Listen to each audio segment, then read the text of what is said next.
लो फिर अल्लाह पाक दे पाक नाल असी अपने इस प्रोग्राम का आगाज़ करने। इकरा बिस्म रब्बिक अल्लज़ी खलक़ खलक़ल इंसान मिन अलक़ इकरा व रब्बुकल अकरमुल्लज़ी अल्लमा बिल कलम अल्लमल इंसान मा लम यअलम। अल्लाह पाक ने कुरान पाक की पहली वही नाज़िल की, वो हुक्म की दिता सानू इकरा पढ़ो। ठीक है, पढ़ना हुक्म आया तो जे असा तरक्की करनी तो फिर सानू की करना पेगा, पढ़ना पेगा, ध्यान ना सुनना पेगा। हाँ अच्छा, ये ना तशरीह उस दिन साडे एक दोस्त ने बड़ी प्यारी की है। मैं तुहाडे ते नहीं सांझ करांगा क्योंकि तुहाडे उतों तो लगी जानी है, लेकिन गल ये कि अगर असा कुछ बनना है जिंदगी में तो फिर की करना पेगा, पढ़ना पेगा। केड़ा बच्चा पढ़दा हाथ खड़े करो हाँ जरा। माशाअल्लाह माशाअल्लाह। अच्छा हुण हाथ थोड़े जे नीचे कर लो। पढ़न तो चेते आया सवेर की नमाज किन्ने पढ़ी है?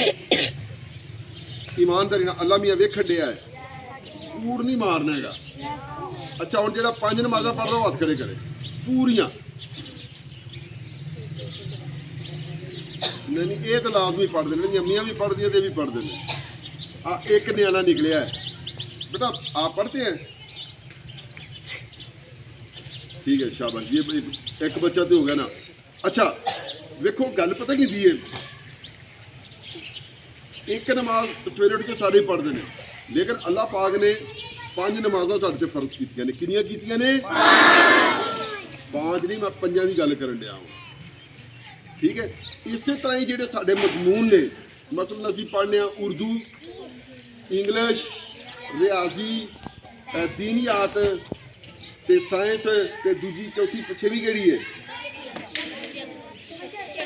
मुआशरती उलूम। मेरे जुत्तियां दे की शीशे चमकन डे ने। ठीक है, अच्छा ये 6 किताबां जिहड़ियां ने असां पढ़नियां ने। अच्छा इन्हां दे विचों किहड़ी किताब सब तो ज़्यादा सानूं ध्यान नाल पढ़नी चाहिए है? इस्लामियात। अच्छा ते खाली इस्लामियात ही पास होना है? पुत्र तुहाडे वास्ते हर किताब जिहड़ी ओह अहम हैगी है।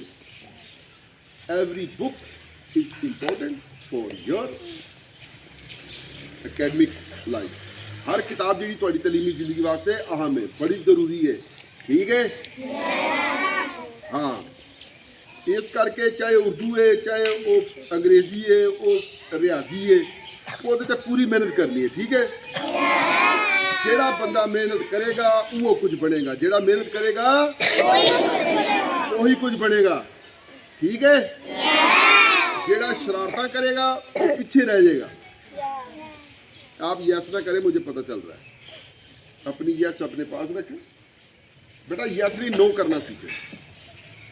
आप यस करते हैं, मैं कहता नहीं नो करना सीखे। गल याद है रोजा पार्क का जिन्हें वो बाप का बाइकआउट किया मिंट गुबरी का 1952 वो काले जेडे सी ना वो सीट छड़ देंगे गोरे वाल। सर वो लंबी कहानी है, बालों तो नहीं ना होनी। अच्छा जी हुण तुहानूं समझ आ गई ना गल दी भी असां हर मजमून ते मेहनत करनी है। असां हर मजमून ते उवें ही सफाई सुथराई है।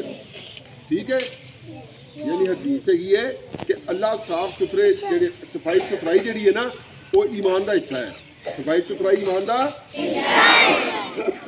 इस करके मेरे मुँह धोया करो, अपनी वर्दियां चंगियां पा के आया करो, बालों में तेल लाया करो।